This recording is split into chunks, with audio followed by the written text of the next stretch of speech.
তো হ্যাঁ guys, welcome back to my channel. তোমরা কেমন আছো? আশা করছি তোমরা সকলে তোমাদের বাড়িতে ভালো আছো, আমিও ভালো আছি। তো সকাল সকাল তোমাদের জানিয়ে দিই গুড মর্নিং। তো সকাল কেন বললাম, কেননা এখন বাজে সকাল 9:30। তো এখানে দেখো চলে এসেছি আমি কচু কাটতে। তো কালকে আমার এনেছিল ইলিশ মাছ। ইলিশ মাছটা কালকে রান্না করেছি, আর ইলিশ মাছের যে মাথাটা ছিল সেটা ভাজা করে রেখে দিয়েছি। তো ইচ্ছা হয়েছিল যে ইলিশ মাছের মাথা দিয়ে কচুর ঘাটি খাবো, তো সেই জন্য এখানে সকাল সকাল চলে এসেছি কচু কাটতে। তো কচু কাটা হয়ে গেছে, কচু কেটে নিয়ে এখন সোজা চলে যাচ্ছি আমি বাড়িতে এসে কচুগুলোকে আমি কেটে ধুয়ে পরিষ্কার করে একদম দেখো সোজা চলে এসেছি এখানে রান্না করতে। আর কচুতে তো অবশ্যই লঙ্কার পরিমাণটা বেশি দিতে হয়। এখানে দেখো লঙ্কা দেওয়ার ফলে লঙ্কাগুলো প্রচণ্ড পরিমাণে ফুটছিল, তেলের উপরে যেহেতু দিয়েছি গরম তেলে, সেই জন্য আমি একটু সাইডে সরে গিয়েছিলাম। তারপরে কচুর শাকগুলো এর মধ্যে দিয়ে দেবো, দিয়ে ইলিশ মাছের মাথা দিয়ে কচুটাকে রান্না করে নেবো। আর ইলিশ মাছের মাথা দিয়ে কচু রান্না করলে খেতে কিন্তু খুবই সুন্দর হয়, আর খুবই একটা সুস্বাদু, মানে খুবই একটা ভালো স্বাদ আসে। তো যাই হোক, কচুর ঠিক সেরকমভাবে খেয়ে ওঠা হয়তো হয় না, অনেক দিন পরেই আছে কচুটা রান্না করছি। তো দেখো এখানে কচুটা মানে পুরোটা হয়নি, মাঝখানে সেই টাইমে ইলিশ মাছের মাথাটা এর মধ্যে দিলাম। তো ওই টাইমটা আমি এখানটায় দেখিয়ে দিচ্ছি। তো আমি রান্নাবাড়ি সেরে নিয়েছি, আর কী রান্না করলাম সেটাও দেখো এখানটায় আমি কিন্তু তোমাদেরকে দেখিয়ে দিচ্ছি। তো আজকে আমি এই সব পদ রান্না করেছি, আর এখানটায় কিন্তু খেতে বসে গেছে। এখন দুপুর যেহেতু হয়ে গেছে, তো সকলের খাওয়ার জন্য ভাত এখানে বেড়ে দিচ্ছিলাম।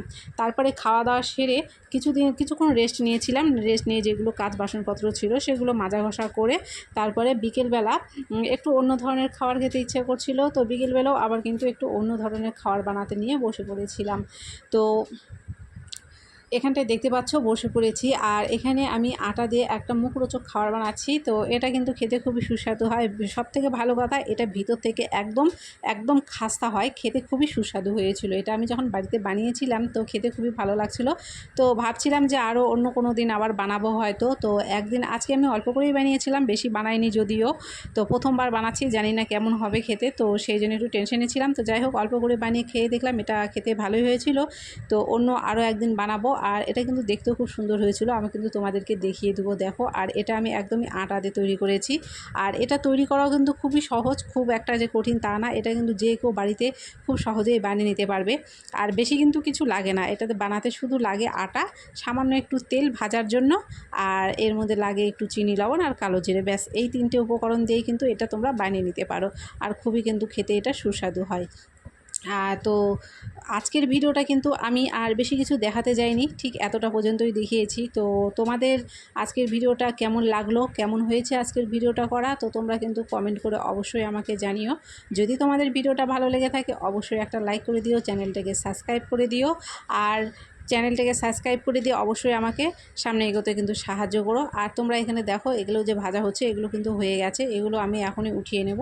আর তোমরা দেখতে পাচ্ছ এগুলো কিন্তু বেশ লাল লাল করে ভাজা হয়েছে, মানে ভেতর থেকে একদম মুচমুচে হয়েছে।